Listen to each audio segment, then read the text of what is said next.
एक विकसित भारत का ये बजट है। प्रधानमंत्री जी की संकल्प एक नया ऊर्जावान युवा भारत के सपने को साकार करने का। हर एक क्षेत्र का, चाहे वो कृषि हो, चाहे वो मैन्युफैक्चरिंग हो, चाहे वो सर्विसेज हो, चाहे अधोसंरचना हो, चाहे इनोवेशन हो, चाहे कृषि का क्षेत्र हो, यूरिया से लेके एक चाहे बीज की बात हो, चाहे नदियों को जोड़ने की बात हो, हर एक विषय पर पूर्ण रूप से अध्ययन करके एक नया मानचित्र तय किया गया है। और सबसे बड़ी बात कि हमारे जितने भी टैक्स पेयर्स हैं उनको इतनी बड़ी राहत दी गई है, 12 लाख रुपए तक कोई टैक्स नहीं। और हर एक ब्रैकेट में आप देखोगे तो करीब 40 से 25% की राहत हाई इनकम टैक्स पेयर के लिए तक भी दिया गया है। तो ये एक कॉम्पोजिट बजट है, एक बजट है जो भारत को आगे ले जाएगा, और एक ऐसा बजट है जो भारत को केवल आत्मनिर्भर नहीं लेकिन भारत को एक विश्व गुरु के रूप में स्थापित करेगा। बजट को लेकर के जो उत्साह हम जनता के बीच में देख रहे हैं वो बेमिसाल है। पहली बार इतना उत्साहित तरीके से लोग स्वागत किया है बजट को।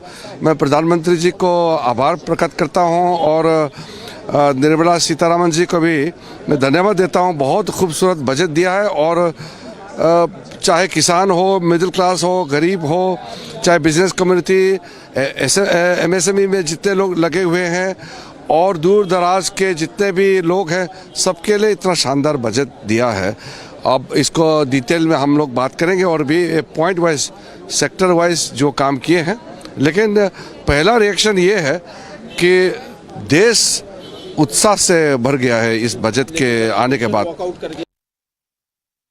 देश के इतिहास का एक बहुत महत्वपूर्ण बजट निर्मला जी ने आज पार्लियामेंट में पेश किया है।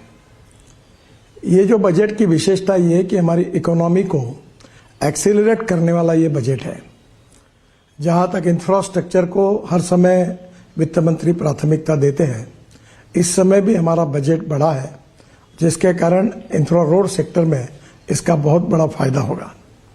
मुझे इस बात की खुशी है कि कृषि विभाग की ओर उन्होंने विशेष रूप से ध्यान दिया है। तिलहन हो, विशेष रूप से तेल बिया हो, इसके उत्पादन कैसे बढ़े और किसान आत्मनिर्भर कैसे बने, इसका भी विचार किया गया है।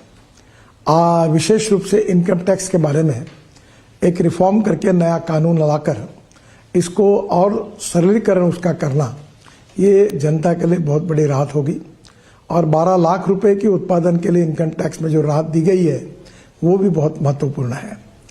विशेष रूप से मिडिल क्लास का विचार किया गया है और मध्यम वर्गीय, उसके साथ लोअर मिडिल क्लास और गांव गरीब मजदूर किसान, इसमें रोजगार कैसे निर्माण हो और सस्टेनेबल डेवलपमेंट कैसी हो, इसका विचार करते हुए इस बजट ने पब्लिक प्राइवेट इन्वेस्टमेंट को इनकरेज किया है।